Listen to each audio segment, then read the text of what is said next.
The Playful Line, a reflection on a ghazal by Saeb Tabrizi. Few poets of the Persian world blend subtle reasoning and passionate mysticism as elegantly as Saeb Tabrizi. A master of the Indian style, Sabke Hindi, he often turns abstract ideas into shimmering, tangible images. This ghazal, brief yet layered, is a dialogue between the mind and the heart, between composure and madness, between the one who observes and the one who burns. How long can I keep throwing dust into the eyes of reason and sense? O Lord, grant me justice against that playful line of hair. The opening line begins with protest, not against cruelty, but against beauty itself. The line of hair, خط بازیگوش, refers to the faint, delicate hair above the beloved's lip, a feature that drives lovers and poets alike to madness. Saab's speaker can no longer fool his reason by pretending indifference. The mind, symbol of restraint, tries to keep its eye clear, but love's dust blinds it. The verse carries Saab's typical wit of balance. Reason and beauty are placed in opposition, but with humor and affection.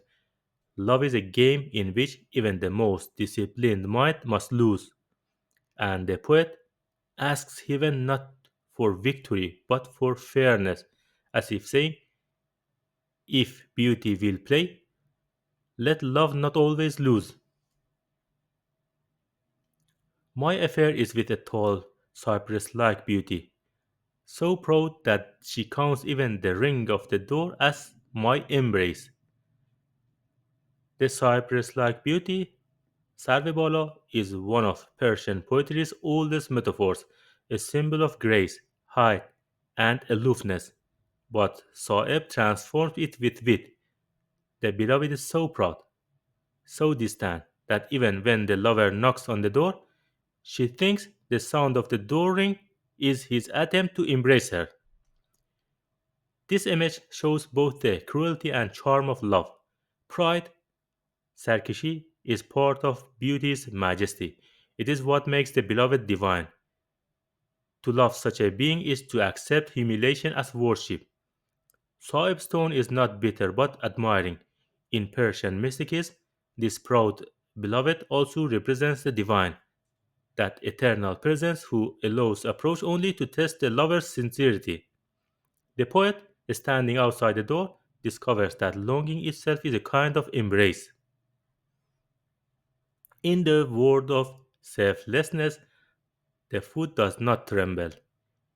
The intoxicated lover has no fear of the day of judgment. Here, Saeb shifts from the human to the spiritual. The world of selflessness, Jahan Bihudi, is the realm of ecstasy, where the self dissolves in love. In that state, all anxiety and moral trembling vanish. The lover, who is truly mad intoxicated, عاشق مدهوش, no longer fears heaven or hell. His only concern is the presence of the beloved. This line, though brief, expresses one of Saib's most profound mystical insights, that love itself is the judgment. The lover has already been tried and consumed in the fire of longing.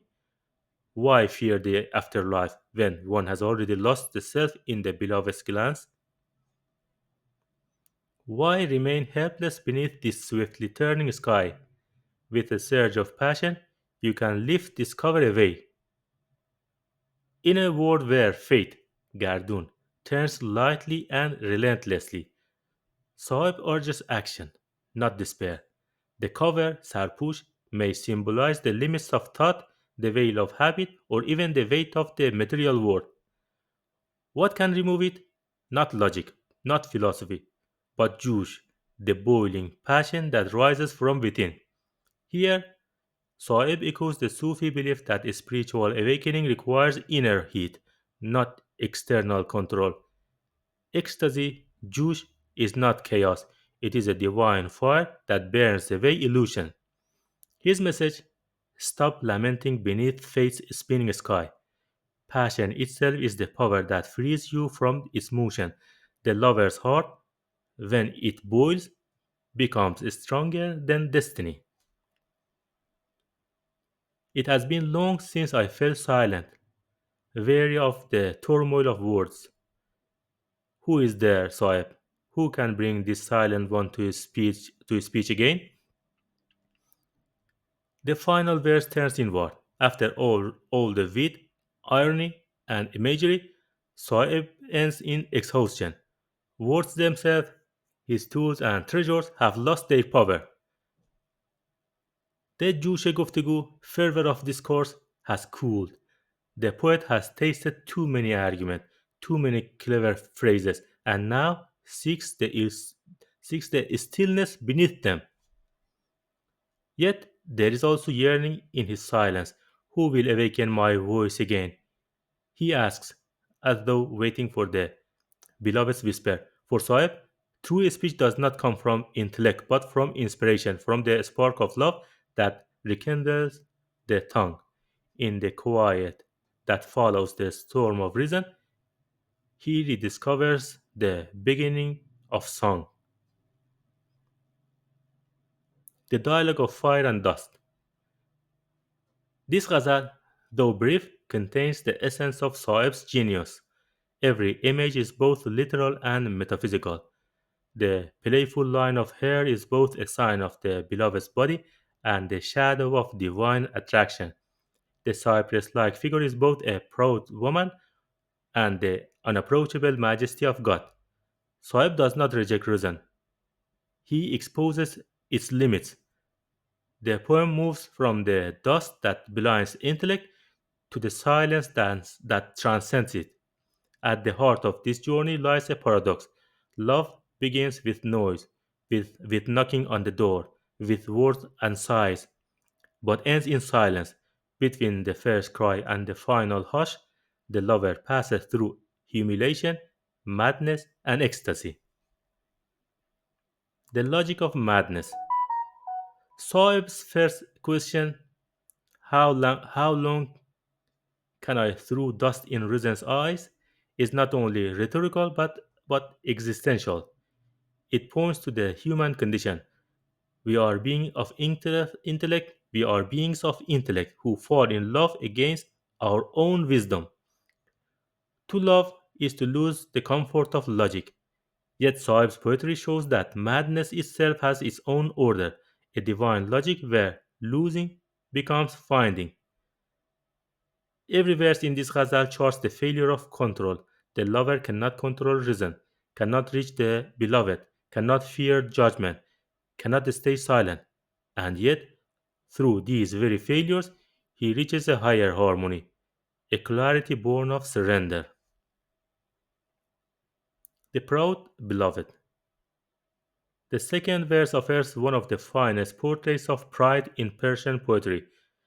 The beloved's arrogance is not cruelty but necessity. Love, to be loved, must involve distance. The beloved's hauteur sustains desire, turning every rejection into a form of invitation. The lover's knock on the door, mistaken for an embrace, becomes a metaphor for the entire human quest. We reach toward God, but our reaching is already our union. This verse in its humor also reveals Soeb's psychological insight. He sees pride not only in the beloved but in the lover's longing itself, that secret hope that his pain is special, that his suffering has meaning. The word of selflessness. In the third verse, Soeb enters the heart of mystical experience, bihudi, selflessness. It is both an emotional state and a spiritual reality. To lose oneself in love is to step outside the trembling of time. There, the lover no longer fears the war's end because he has already tasted eternity in a glance. This verse connects Soeb to the great tradition of Persian mysticism, from Attar to Rumi to Hafiz. Yet his tone remains distinct. He does not soar into abstract rapture. He keeps one foot in human feeling. His mystic is also a realist, a man who knows what love costs, yet still chooses to burn. The boiling point. The fourth verse is a call to awaken. The lightly turning sky. The lightly turning sky, گردون سبک جولان, represents the capriciousness of fate, the endless change that defines mortal life. Saib's response is not despair but intensity. If the heavens move swiftly, the heart must burn faster. This philosophy of inner fire defines much of Saib's later poetry. He believed that passion, Jush, was both the test and the cure, the force that could lift the cover, Sarpush, of limitation and reveal what lies beneath. This is the poet's rebellion, not against God, but against passivity. Even under a spinning sky, one can rise through love's heat.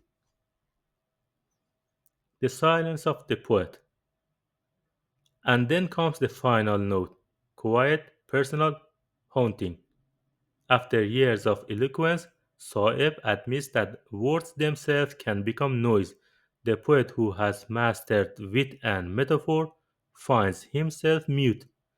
This is not defeat but evolution. He has reached the silence beyond expression, the still point where the language bends towards prayer. His question, who will bring me the who will bring me to speech again, is both humble and mystical. Only inspiration, only love can awaken poetry in you. The poet no longer writes from craft, but from grace. Saib's signature, the wit of balance. In every line of this ghazal, Saib balances opposites, reason and passion, the mind versus the playful line of hair, speech and silence, eloquence versus the quiet of surrender, pride and humility, the beloved's majesty versus the lover's devotion. Action and stillness, the call to lift the cover versus the final exhaustion. This balance defines Soeb's Sabki Hindi, the Indian style, known for its compact metaphors, surprising logic, and inner tension. Unlike earlier poets who sought musical flow, Soeb favors complexity, the moment when thought and feeling collide. His ghazals are not streams of emotion but intricate reflections where every image opens a new window on meaning. In this poem, the dust, the door ring, the sky, and the silence all serve as mirrors, showing how the external world reflects the inner one, the human and the divine.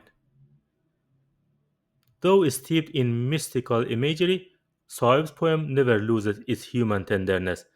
The beloved may be divine, but the pain is earthly. The poet still knocks at the door, still sighs, still falls silent. This blend of human vulnerability and cosmic insight is what makes Saeb so enduring. He speaks for both the mystic and the lover, the thinker and the fool. Each verse contains both complaint and surrender, the lover's rebellion and his reverence. He cannot stop throwing dust in reason's eye, because love itself is the dust that blinds and sanctifies. The poet's rest. In the end, Saeb sits in silence, not because he has nothing to say, but because he has said everything. Words, once his companions, have become his veil. Beyond metaphor lies truth, and truth cannot be spoken. His silence is not emptiness but fullness, a silence overflowing with meaning. The ghazal ends not in resolution but in a quiet mystery, the poet's final humility before the boundless game of love. Who will bring me to speech again? Perhaps, dear reader, if we, it is we, centuries later, who answer him. Every time we read Saeb, every time his metaphors stir our hearts, we bring the silent poet back to life. His dust blinds our reason once more, and his playful line of thought that خط بازیگوش teases us into love again.